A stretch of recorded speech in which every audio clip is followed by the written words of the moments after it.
So welcome back. In previous lecture we have seen the principle of Maslow spectroscopy.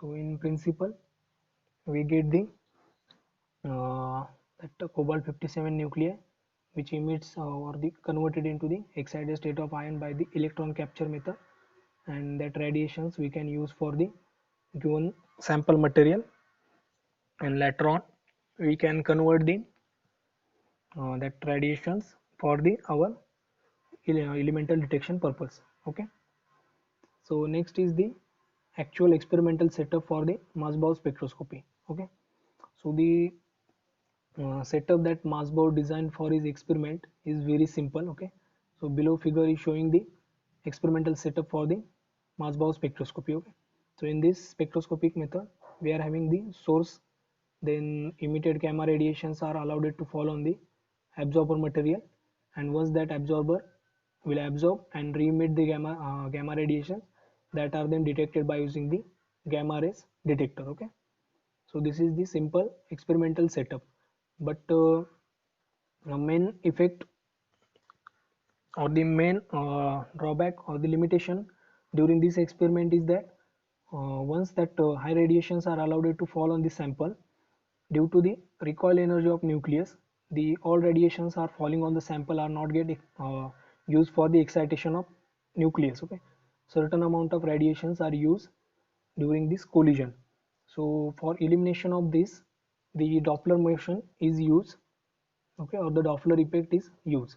So in the Doppler effect, what actually is done, that source is moves or either towards the absorber with the velocity v by means of velocity drive. Okay, and the means that source is moving. Okay, this source is moving either towards the absorber or away from absorber. Okay, so source is moving either towards the absorber or the away from the absorber, and the intensities of the emitted gamma rays are then measured as a function of Doppler velocity. Okay, then the intensity of the emitted gamma radiations are measured as the function of Doppler velocity.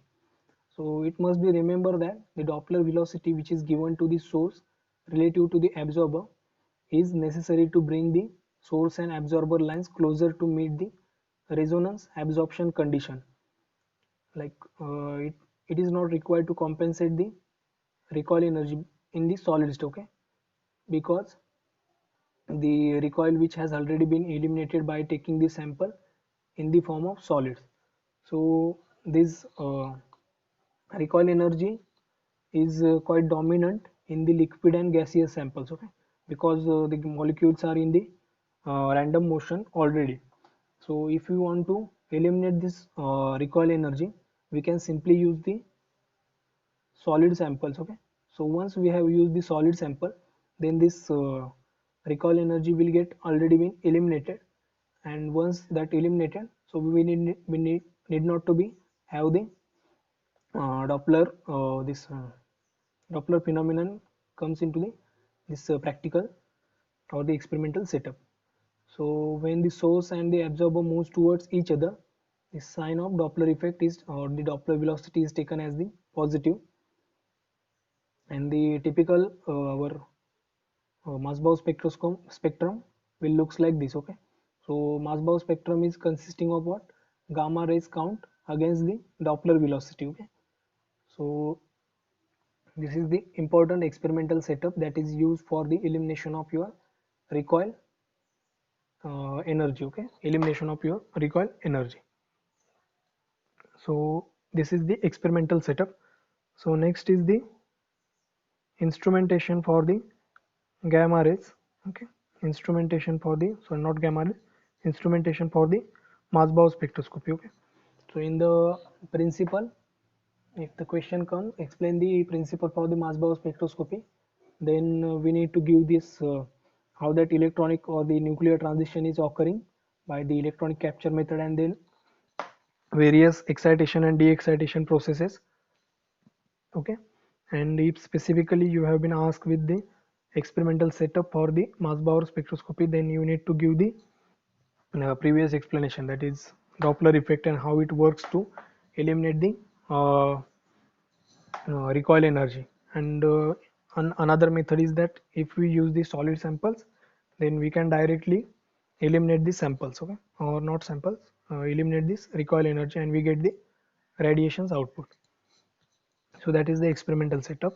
And next is the instrumentation. So in instrumentation, we need to draw the block diagram. Okay, we need to draw the block diagram. So block diagram is consisting of the various parts like electrochemical device, source, sample cells. Okay, so there are electrochemical device, source, sample cell, amplifier, readout device, and the signal processor. So this is the one block diagram, or you might use certain another block diagram which is like this. Okay, so it is quite bigger block diagram. So it contain like these parts are there in the Mossbauer instrument, but we have shown the limited block diagram here. But in this we get the actual all the parts, that is transducer or source or the maintaining the our flow and the reproducible signal from this source. Then that feedback amplifier and transducer are attached to the source. Once that source generate the gamma radiation, once that source emits the gamma radiation, it will be allowed it to fall on the absorber. Then absorber material will re-emit the radiations that are detected by using detector. Once that detector is uh, detected that signal, it will be get amplified by using amplifier, and then by various methods like single channel analyzer or some multi-channel analyzer method, it get analyzed, and then it fed into the data acquisition system. Then it will convert the that our analog signal into digital signal, and it will be display the spectrum in the form of that gamma rays count against the Doppler velocity. Okay, so the output will be the gamma rays count against the Doppler velocity. So this is the block diagram for the Mossbauer spectrum or the Mossbauer spectroscopy. So there are the certain important components of the Mossbauer spectroscopy. So out of that, one first component is the electrochemical device. Okay, electrochemical device. So in electrochemical device, the source for the iron 57 spectroscopy is the commercially available cobalt 57, which is mounted on the electrochemical device. So cobalt 57 is acting as the pre-source element. So once that pre-source element is converted into the iron 57 in excited state by the method of electron capture.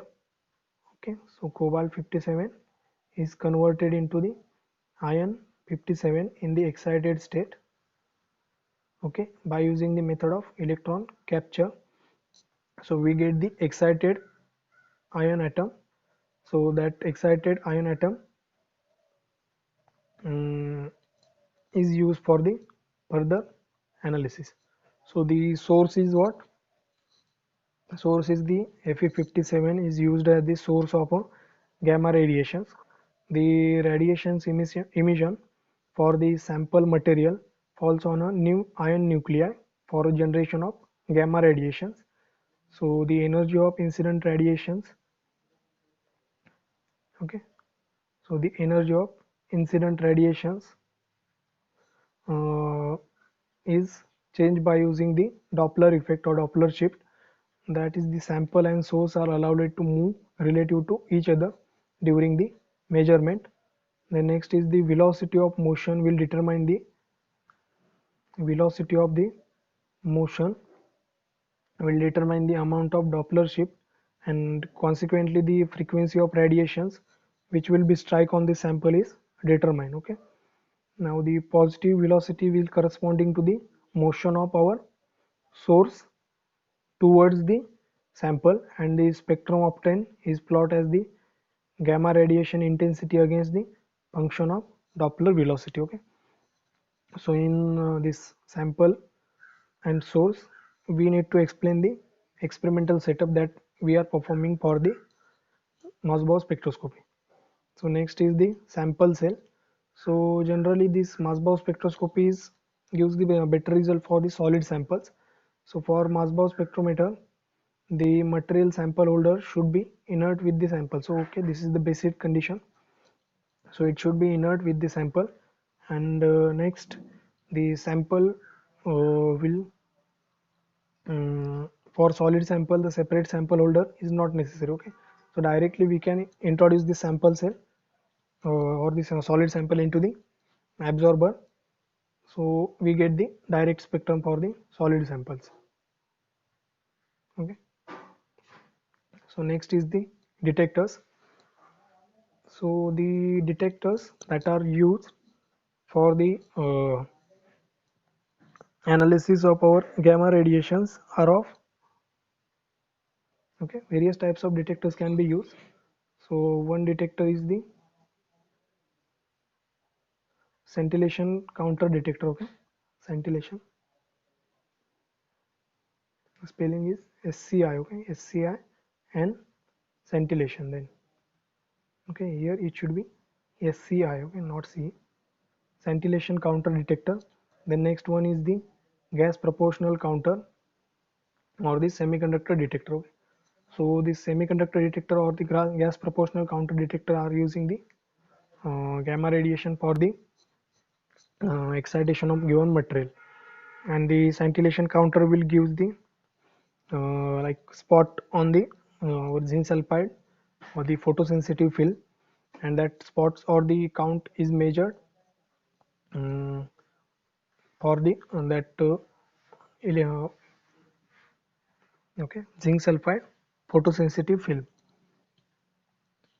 So the pulses obtained from the detectors are then amplified and pass through the discriminator, where the most of the non-resonant radiations are get ejected. Okay. So and finally we get the uh, signal is transferred to the multi-channel analyzer, and we get the output. Okay. So we get the output. So it will be better if we can like explain the uh, instrumentation based on this diagram. Okay, because in this diagram we get the limited sources or the limited um, component, and we cannot explain like whole instrumentation. So it will be better if we use the this block diagram.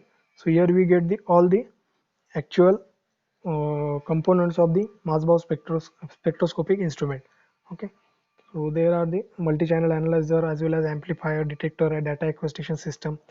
So all of these things are useful for the instrumental setup for the Masbow spectroscopy. Okay, so in order to explain this, we can use this or either this block diagram, okay, for instrumentation.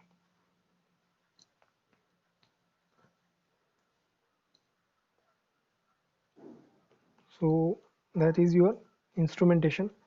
Now the next point is the hyperfine interaction, or the next is the